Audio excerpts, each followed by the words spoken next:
Welcome to Valley Gold. Thank you. You're a professor at Youngstown State University, and you've been on the teaching faculty for over 40 years there. This is the beginning of my 40th year. Now, you actually grew up in Youngstown? I was born and raised here. I was born here in 1940, and my family has been in the Valley since 1916. Since 1916? Mm-hmm. Are there many other artists or teachers in your family? There's a lot of talent in my family, musicians primarily. My brother is a jazz musician. My mother was a pianist and vocalist. My sister is a great vocalist. Speaking of musicians, I can remember when I must have been about 13 or 14 years old, which was actually the first time I'd ever seen or heard of you. My cousin, A.C. McCullough, had taken me to a concert at, I think it was Stamp Auditorium. And there I was just a little girl, a young girl, and the concert was featuring Cannonball Adderley. Yes. And Cannonball Adderley introduced a local artist, a gentleman who played the flute. He came out, he played the flute, and he lit the house up. And his name was Al Bright. Yes. That was my first encounter of your music and your talent. How long have you been painting? I've been painting since early teenage life.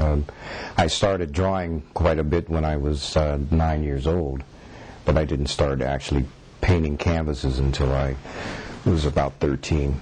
And so what was your dream of becoming when you were 13? Just getting out of high school. No, I didn't understand at that period in my life what one could do as a painter or an artist, so my academic thrust was on philosophy and religion.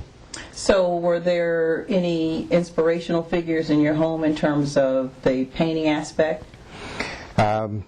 We had art around us constantly in our home. So it was just kind of a natural thing. Yes. Did anybody notice that you had a certain propensity or great talent towards it at that early age? I think my third grade teacher did, because she held me back a couple of times because I would draw incessantly in the courses, and I would try to draw out my lessons instead of writing them out. So I was having a difficult time in the third grade with phonics, and as a result I was held back a couple of years. Wow. But I didn't know whether art was a blessing or a curse after that, but I had a passion for it. So did your teachers try to discourage you and get you to focus more on the text at hand, or did they recognize that there really was something there? Well, my parents taught us early on not to let anyone discourage you, from your passions. If you had something that was God-given, that you followed that path and tried to perfect it, and no one could shake you from that. So while I was having difficulty with phonics, I did not have any difficulty with my own self-esteem as a result of that. I think that's really important today. So many people do have a challenge in terms of self-esteem, and they don't know where to get that grounding from. And as you said, your parents provided that, so it didn't matter what actually took place in the classroom as far as who you were. Mm-hmm. I knew I was going to overcome any of those adversities, and I did.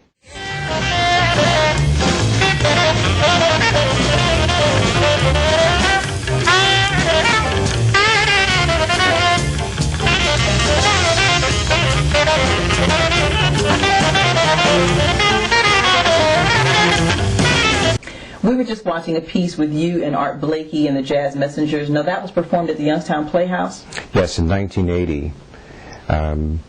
I won an Ohio Arts Council fellowship for individual artists, and I used the fellowship to put on one of these live painting performances before an audience to live jazz music.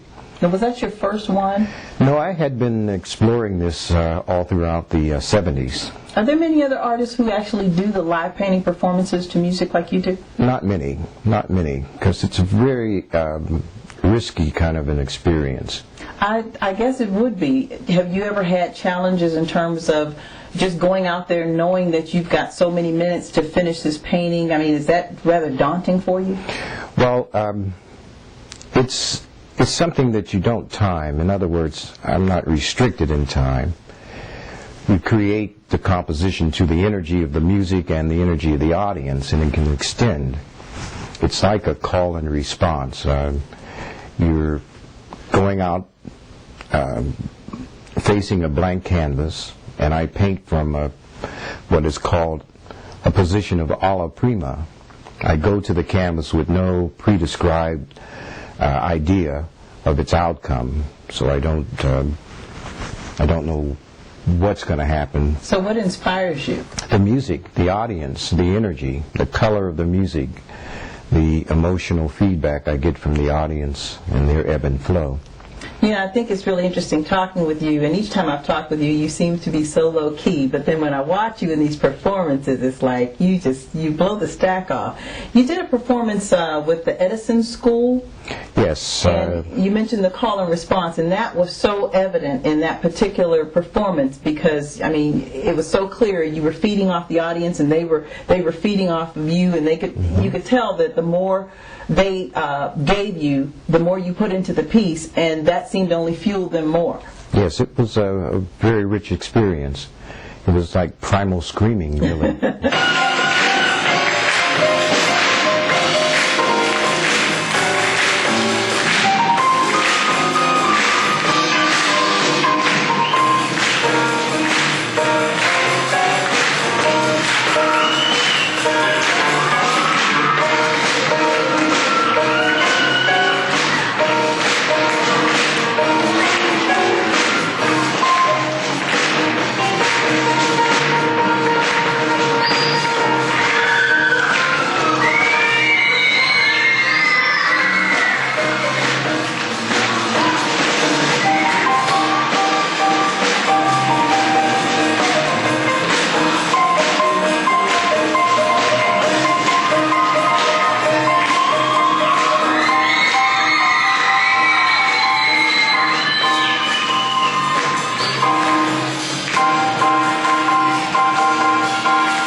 So what's it like transposing what you do from the stage and the energy that you get from a live audience into the classroom where obviously it's a much more sedate atmosphere? Well, no, it's really kind of an extension because I teach gifted and talented painters. I teach drawing and painting at the university. And so I'm surrounded by very gifted and talented people who are very passionate about their own creative process.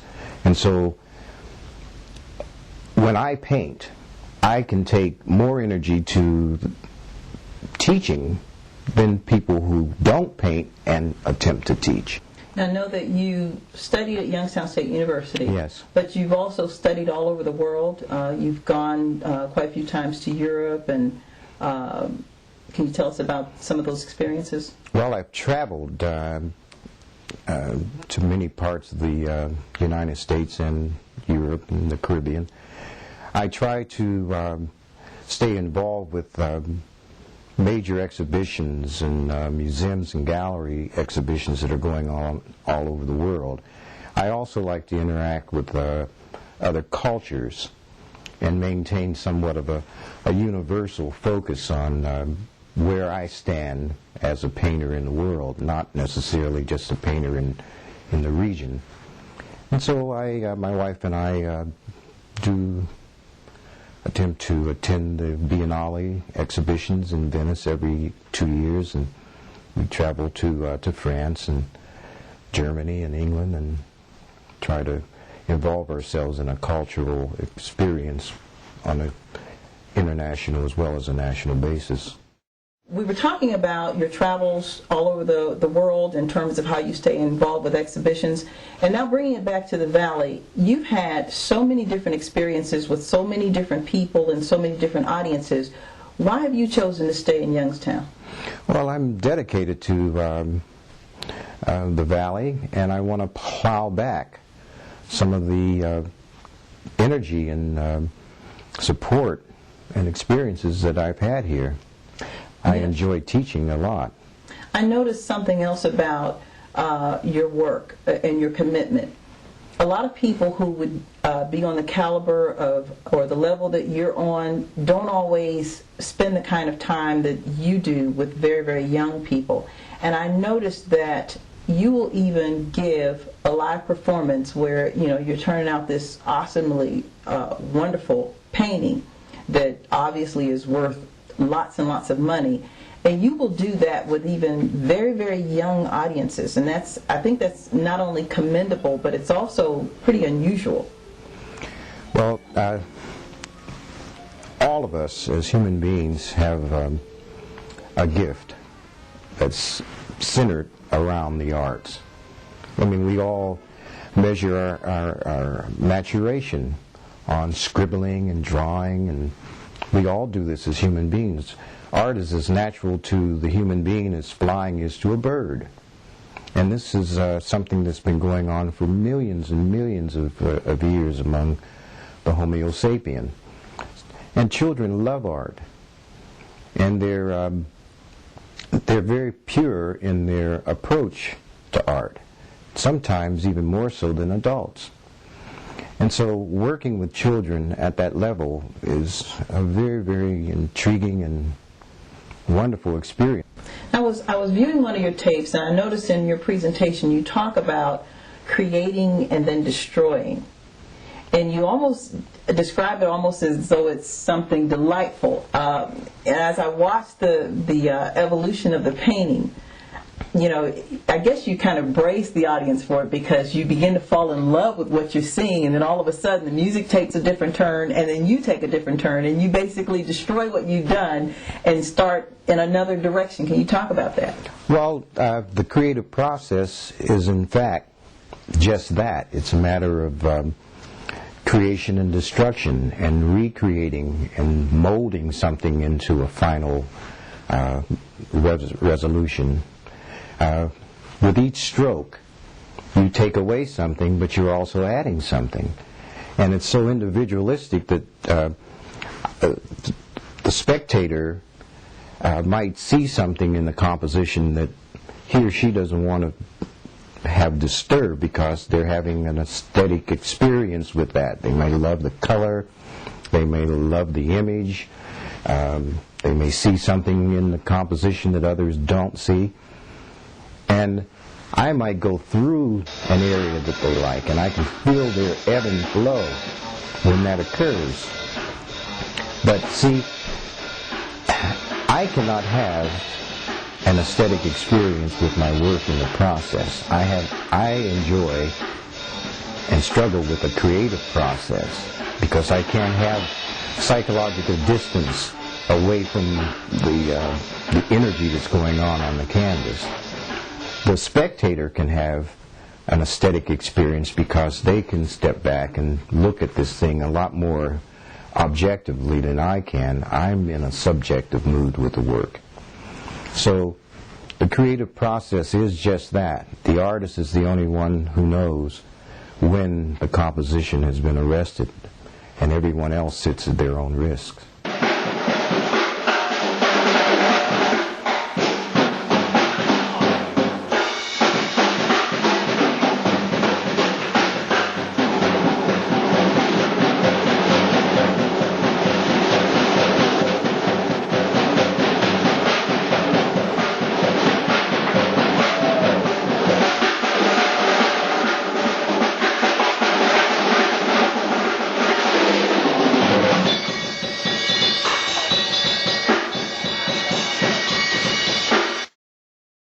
And we're back with Professor Albright. We were discussing the distance between you as the creator of the piece and the audience having an aesthetic experience. So what would you say is the difference between, or what separates the artist who's painting in the studio from the one who's painting live in a performance such as what you do?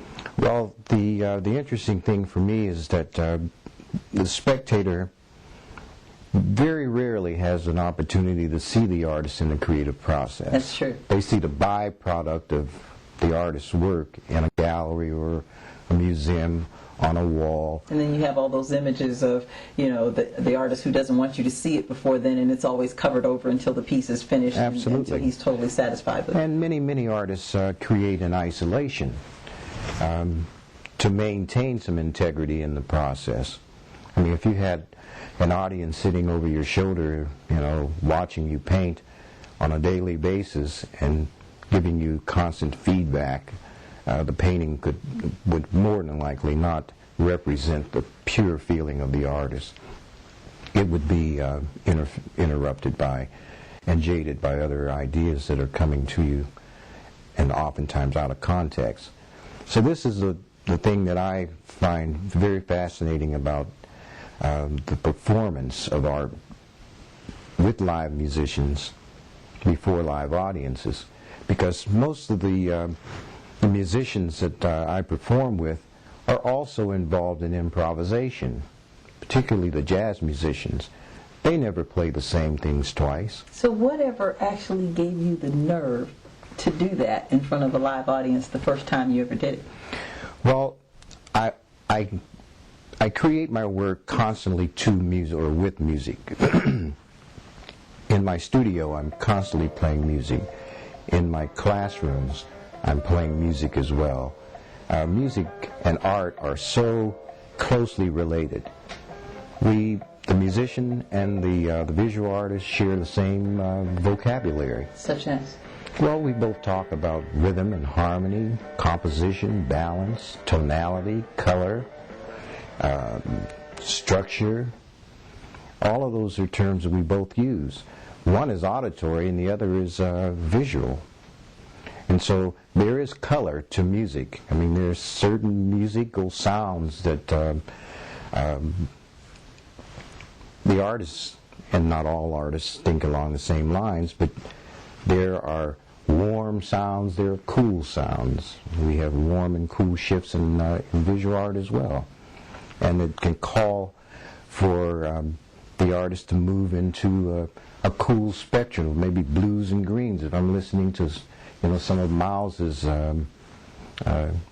bebop music, which is in that tonal blue-green kind of spectrum for me, I tend to move toward those colors.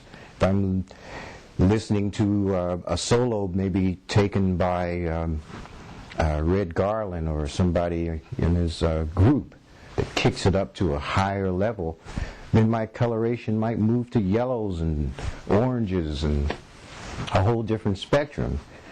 And ultimately, all of those things come together to make up the energy that is impacted into a final work.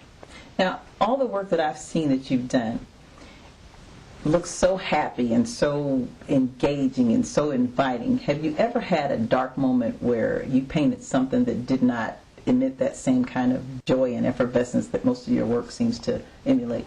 Well, I've painted to poets. I have had one experience in which I painted to a gospel minister. I went right into the pulpit and painted while he was preaching a sermon. Where is that painting now? What you do? I have that work in my possession now. Has he seen it? He saw it immediately after the performance, but he hasn't seen it since. This was done about 20 years ago. But that particular work actually took on the symbolism of his sermon. And he was not watching me. I was listening to him, but he was in his world and I was in my world. Was this something that was planned? Had you set it up to do this? All of my work before a live audience are purely, honestly, pure spontaneity. So you really don't know what's coming. Have you ever performed to musicians who've never played together before? Yes. And what's that like? Wonderful. If they're seasoned musicians, they have a great time as well. Jazz musicians particularly can move into that framework of performance. Classical musicians tend not to have that same kind of spontaneity because they're reading their music. But when the jazz musician comes together with other jazz musicians, I mean, you can have a jam session immediately. 5 people who've never played together can come together and rock a house down. What an experience. I believe it was in New York where you were painting and you had a physical attack of some kind. Yes. And you, in spite of everything that you went through, you finished the painting. Can you share that? Well, I was in upstate New York in Cortland at one of the New York State schools in Binghamton. I was performing with a jazz musician from New York City. His name is Jimmy Owens, and we were doing a duo. He was a solo trumpet, and then I was painting to his music. And we were really involved in a very high energy exchange on the stage, and I experienced a heart attack. My left arm went numb, my chest went tight, I couldn't breathe, and I knew I was in some serious trouble.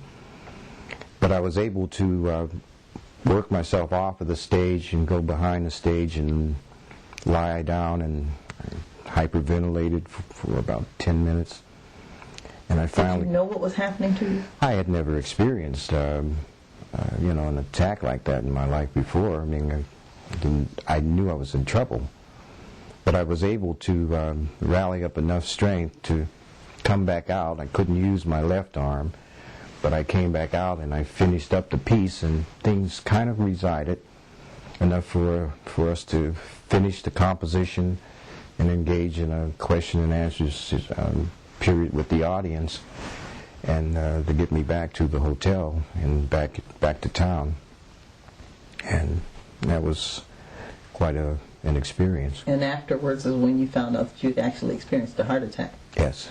And I just, every time I think about that, it's just so incredible that in spite of the horrific pain and what you were going through, yet you made your way back out on stage and finished the painting and then remained for a question and answer period.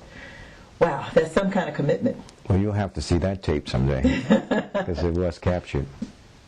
This has been a really rewarding and enriching experience for me, Professor Bright, and I'm sure our audience got a lot out of this. Thank you so much for being on the show. Well, thank you very much for having me, and best wishes for great success for this very important work that you're doing in the Valley as well. Thank you.